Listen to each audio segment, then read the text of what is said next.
Everyone, आप सभी का स्वागत है संस्कृति रोजगार यूट्यूब चैनल पर। और ये है आपका 10 मिनट्स का पावर डो शो, जहां पर हम अलग अलग टॉपिक्स के क्वेश्चन डिस्कस करते हैं जो भी आपके एग्जाम के लिए इम्पॉर्टेंट है।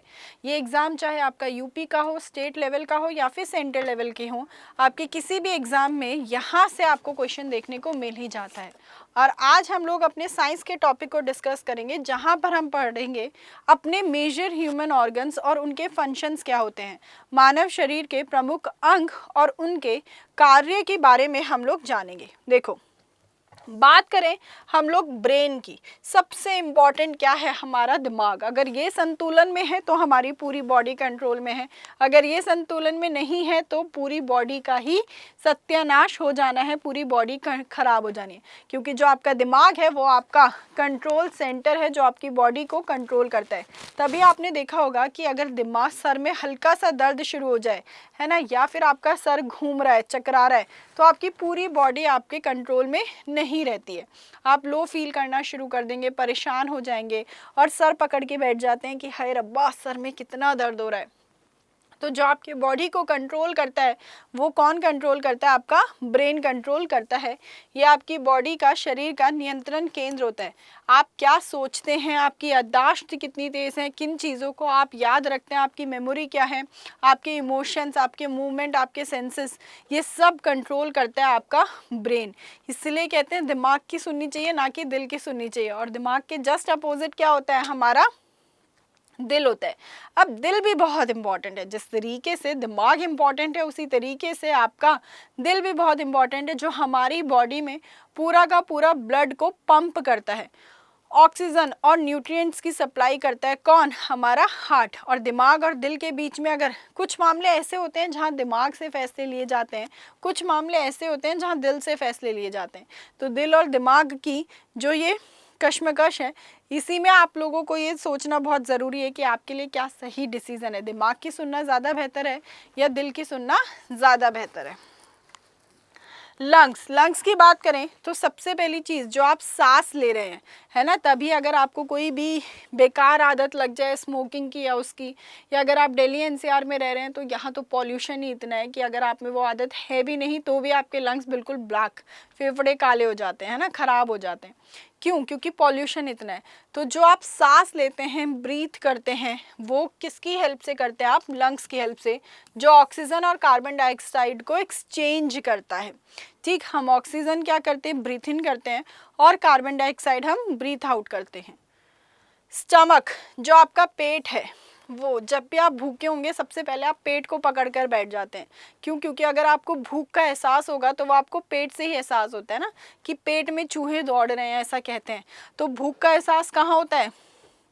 आपको स्टमक में होता है, जो आपके खाने को ब्रेक डाउन करता है एसिड्स और एंजाइम्स की हेल्प से, और डाइजेशन करता है।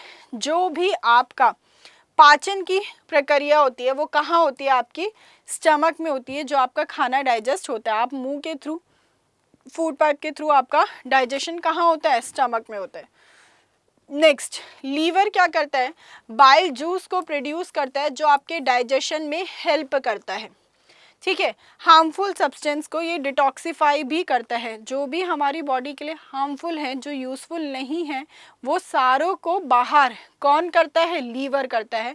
और उनमें से जो काम की चीज़ें हैं जैसे कि न्यूट्रिएंट्स, वो उन्हें स्टोर कर लेता है। तो जब भी लीवर का इश्यू होगा, सबसे ज़्यादा प्रॉब्लम कहाँ होती है? यूरिनेशन में होती है।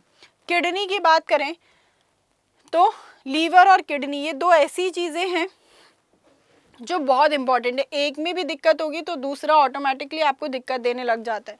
किडनी की, जैसे मैंने कहा, यूरिनेशन, किडनी आपका ब्लड को फिल्टर करता है और वेस्ट को रिमूव करता है एज यूरिन।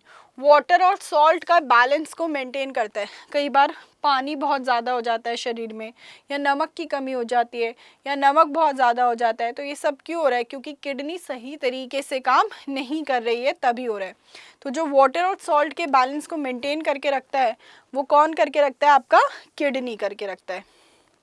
स्मॉल इंटेस्टाइन, मैंने बताया था स्टमक से डाइजेशन शुरू होता है, तो जो आपकी स्मॉल इंटेस्टाइन है वहीं पर, छोटी आंत, आपका डाइजेशन कंप्लीट होता है।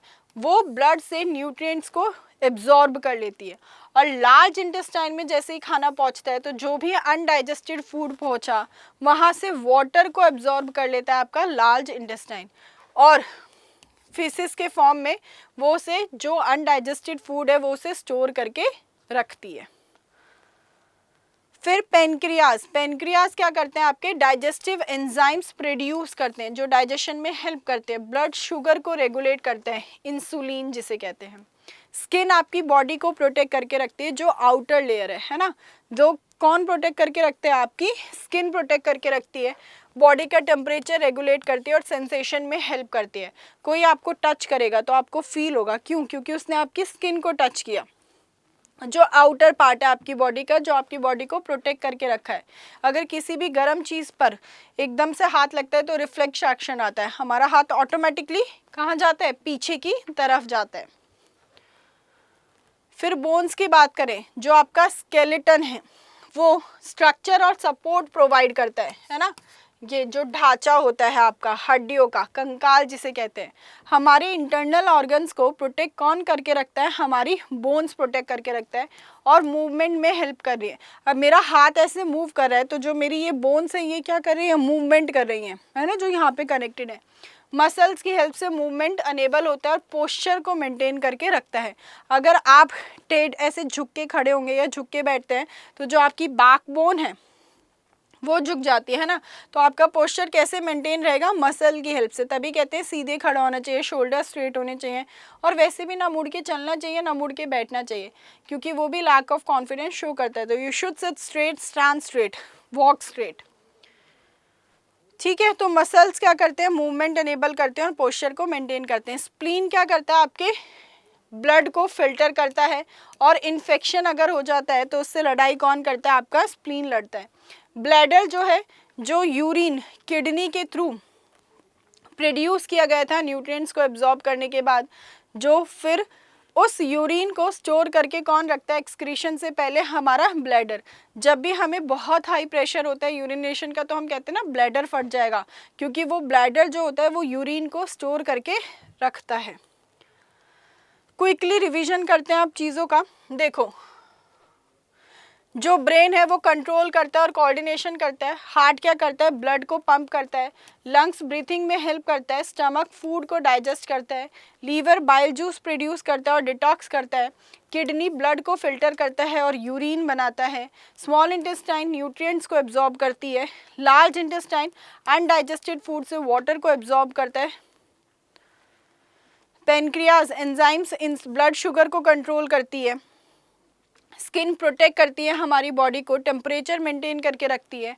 बोन्स हमें सपोर्ट करते हैं, इंटरनल ऑर्गन्स को प्रोटेक्ट करके रखते हैं। मसल्स मूवमेंट में हेल्प करते हैं। स्प्लीन हमारी इम्यूनिटी को बढ़ाता है, ब्लड फिल्टर करता है, और ब्लैडर जो है वो यूरिन को स्टोर करता है। अब मुझे आपको कमेंट कर बताना है होमवर्क में कि जो हमारा लार्जेस्ट ऑर्गन है ह्यूमन बॉडी में वो कौन है, लीवर है, ब्रेन है, स्किन है या फिर हार्ट है। मैंने एक सेशन साइंस का ऐसे भी लिया हुआ है कि ऑर्गन्स का, ये तो फंक्शंस वाला लिया था, है ना, वो क्या मेन काम करते हैं वो सब भी मैंने लिया हुआ है, और कौन से विटामिन की डिफिशियंसी से बीमारी होती है ये भी लिया हुआ है। तो वो सेशंस भी आप लोग ज़रूर देख लेना और मुझे कमेंट कर कर होमवर्क में ये बताना कि ह्यूमन बॉडी का लार्जेस्ट ऑर्गन कौन सा है। अगर आप मेरे साथ न्यू थे, पहली बार जुड़े हैं, तो चैनल को ज़रूर से सब्सक्राइब कर लेना, सेशन को लाइक कर देना, शेयर कर देना, और ये जो आपकी 10 मिनट वाली वीडियोस है ये आप बाकी भी देख सकते हैं प्लेलिस्ट से जाकर, और मेरे साथ लाइव जुड़ना चाहते हैं तो लाइव भी जुड़ सकते हैं आप पॉलिटी की क्लास में, जो डेली होती है 10 बजे। अभी क्योंकि आपका एग्ज़ाम पास है तो 9 बजे हो रही है, 9 से 11 2 घंटे की। Thank you so much for attending the session. Bye bye, take care, Jai Hind.